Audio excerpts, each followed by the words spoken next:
Okay, well, I wanted to do a brief video on my MK Ultra experience. And it is a weird thing for me to talk about because, like, I don't have a memory of it.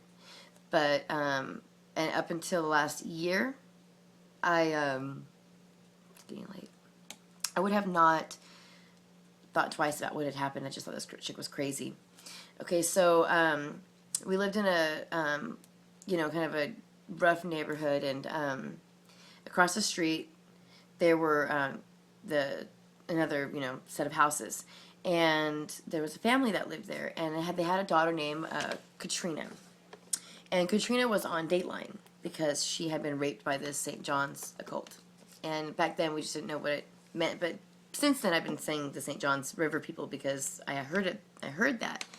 And, my mom used to joke around and say, like, oh, she thinks she's special because she's on YouTube, because she's on Dateline, she's so ugly, who would want to rape her, stuff like that. But she claims that she was getting raped by this group of people.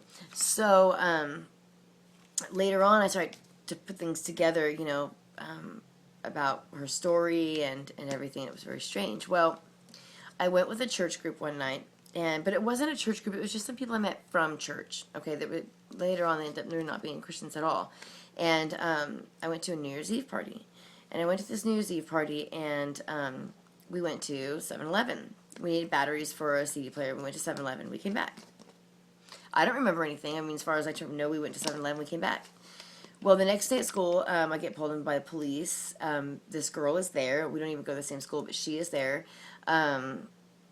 It's a big deal.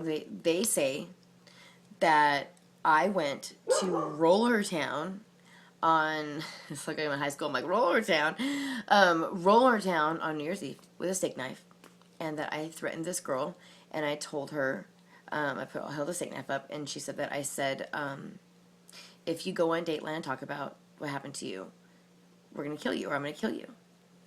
You can't go on there and talk about it, whatever. I threatened her. And, we had to sit with the police and everything. And one thing I always remembered was when she looked over at me, and she was like, it was her. She looked defeated, like she really couldn't convince anybody that it was me. And I was, of course, I'm like, I didn't do that. I didn't do that. Why would I do that? Why would I use a steak knife? That's not scary. Why would I go to Roller Town? I was with this church group, and then the police were like, did you leave it all? And I said, yeah, we did leave. We went to 7-Eleven to get batteries. And, that really, because I had left, it was a big deal with the police. And, but eventually it was dropped, of course, because, if that did happen, if I really did that, I have no recollection of it.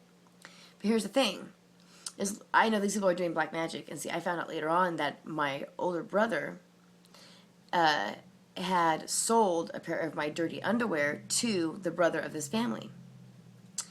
And actually, up until more recently, I had thought, ew, gross, they probably wanted, my vaginal secretions or something, that's gross. And then, what's even weirder is that I told my friend, and she's, experienced with this occult, and she's like, I probably want to do your fecal matter, your microscopic fecal matter, because it has a lot of, chi and energy in it, and they're, obsessed with it. So, I was like, whoa. But see, if they can get these items of yours and do these things, they can actually do black magic on you where they can enter your body and use you like a puppet. And these people that are in these churches, they're not part of the churches, they just kind of are around the churches.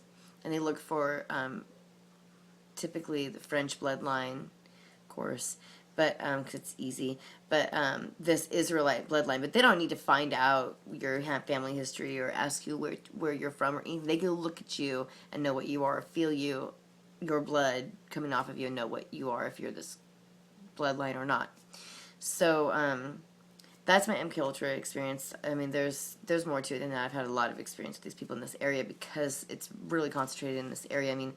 Even if you look at Katy Perry's videos of the Wide Awake, it shows a little girl, and she has a little monarch butterfly ring, and at the end she turns back into the monarch, and the teddy bear is sitting there next to her,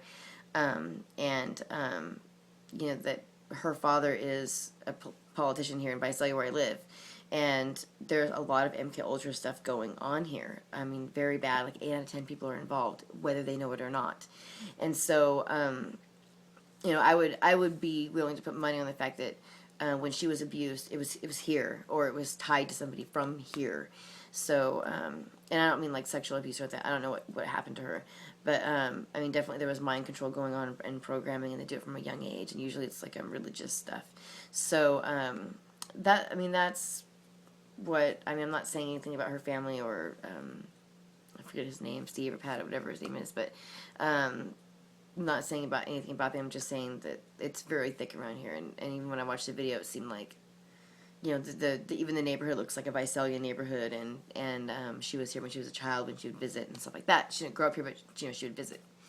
So, anyways, that's part of it, and the other part is the fact that somebody that I knew very close in high school was obsessed with the Anarchist Cookbook, obsessed with the Trenchcoat Mafia, even though he didn't know what the Trenchcoat Mafia, he was obsessed with the trench coats, and he actually every day would fantasize about shooting all these different Christians and then killing himself, and like watching him like fall down, the gun fall. I mean, he would fantasize about it all the time. And it was like 2 years after I found out about all this, that the Columbine stuff happened. So, and this person was going to a military school, taking prescription drugs, in a military family, like many generations back, military family, and I think probably exposed to a lot of MK Ultra, and so interesting that literally right before Columbine, I mean, they were literally doing this at this Trenchcoat Mafia stuff with the trench coats. I mean, they're doing everything with no guidance from an outside source at that time. And I believe this is programmed earlier, and then it goes off like triggers, like the school shootings and stuff like that. And I'll go into the school shootings another time. But so that's MK Ultra, and I mean, these people, you know, they have dreams, they have all kinds of different stuff. And like I said, I of course didn't stab anybody or take a steak knife to roll the roller rink on New Year's Eve and threaten somebody about some Dateline video that I couldn't cared less about. And but she certainly was absolutely positive that I did that, and she was very upset that she could not convince anybody that it was me, and I certainly did not know. And if she had been a part of this occult, then she knew what was going on. She knew that people could switch back and forth. So and also they had taken my underwear. They had purchased my underwear. Thanks, bro, you fucking asshole. So that's my satanic family. I mean, if it's crazy because they look like Christian families, and they're really, really satanic. I mean, growing up with like a crackhead father and a like a wannabe straight laced like Christian mother who like would think she's better than everybody, you know, just like in a weird way too, in a weird illegitimate type of way, and just having that dynamic always going on and stuff like that.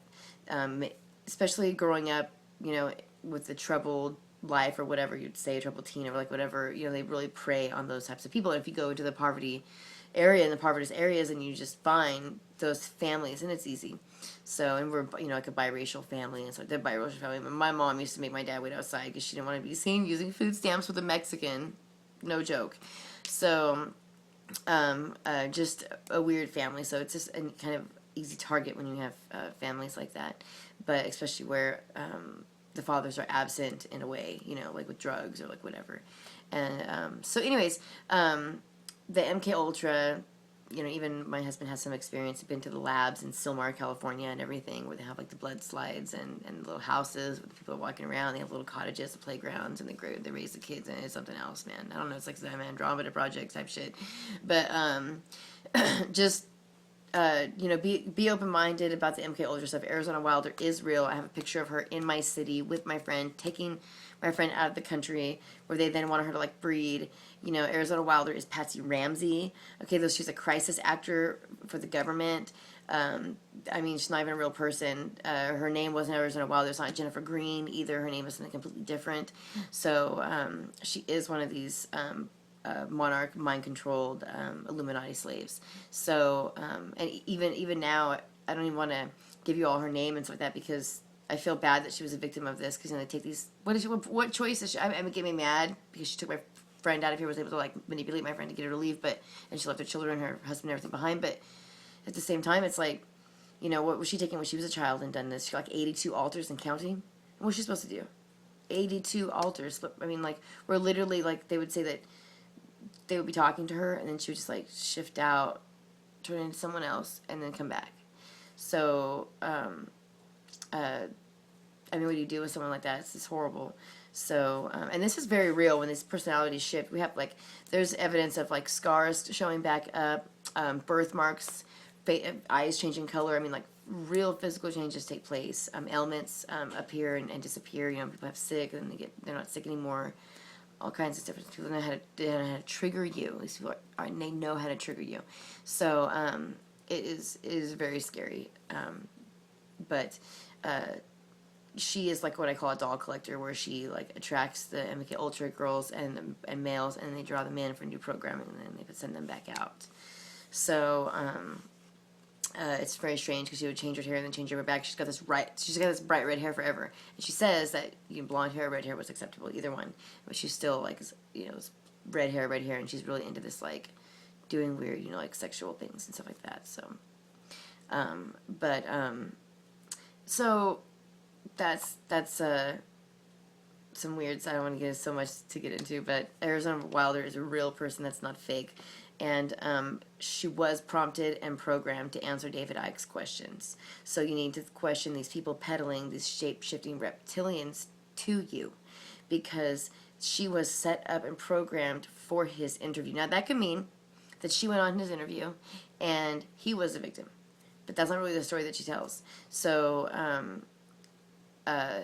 you just have to question the shape-shifting reptilian agenda, okay? And the insectoids, and there's, I mean, I don't hear anybody ever talk about like the real society being like a ganglion race. Like there's all these people doing all this alien stuff, insectoids, and there's like this and that. But I don't hear anybody talk about the Goa'uld like ever, which is the real society, which is a real society. The real is real. There was a symbiotic race that could form with the giants, and they become like symbiotic, and it made them into like gods, give them powers and all this different stuff, and they would be like a relationship that they shared or whatever, supposedly, okay, but then they couldn't blend with humans, and so they tried to change their DNA, and when they changed their DNA to blend with humans, they got very aggressive, and then started to get very territorial and wanted to conquer, and were just the gods of old that you learn.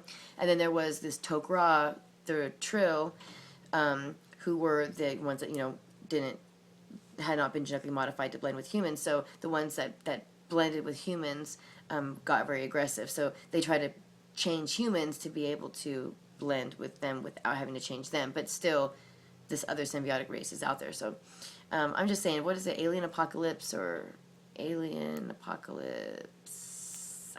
George Norrie's in it. It's on Netflix. Alien Apocalypse, something like that.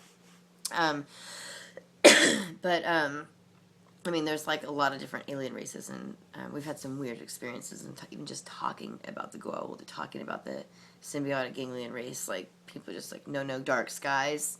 That's that same, and actually that part of that takes place in the 45 minutes from my house. So, anyways, there's lots of things to talk about, that's for sure. But the MK Ultra is a very real, and it's what came over as Operation Paperclip, with the Nazis. So it's alien technology. In the show Stargate, they call them Zetars, and they do like this thing in their eye, and it basically just makes like an assassin where they're just normal all the time, and then all of a sudden something triggers them, and they come up, and they're not Johnny anymore. They're somebody else. So, important to know that, and it's really, really scary because it's the zombie apocalypse. It really is part of the zombie apocalypse. And they're triggering people, and they're running tests like you see like cannibals and stuff like that. That's them running their tests. And the people become, what they call demonized. And it's important to know that there are reportedly anywhere from, like maybe 4 million to 10 million of these people walking around. 4 million to 10 million of these satanic soldiers walking around. They're cannibals. They just seem like normal people, though. Normal people, lots of housewives, because of religious connections, churches. I'm sorry to say that the Mormon church is heavily involved. I would say Catholic Church, yes, because of but the Catholic Church may be a victim of this. They may be a victim because who's to say that these Zetars or these assassins weren't perpetrators were implanted into their church to do these acts and get caught so that they could be persecuted, the church could be persecuted. So I'm not sticking up for the Catholic Church. I'm just keeping an open mind. I'm just saying you should do the same.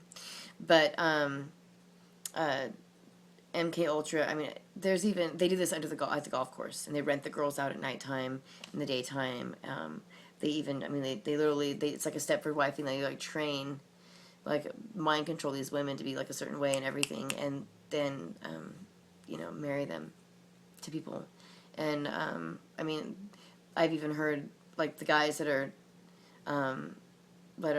marrying them, or going to be marrying them, joke around about it, about being locked up at nighttime, like not being able to leave or go anywhere at nighttime.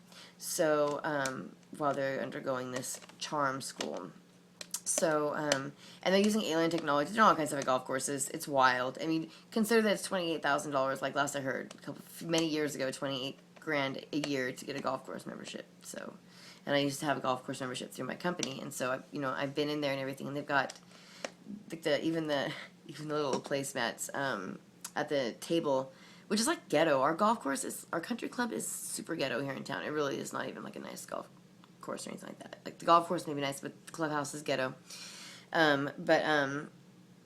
Like even like the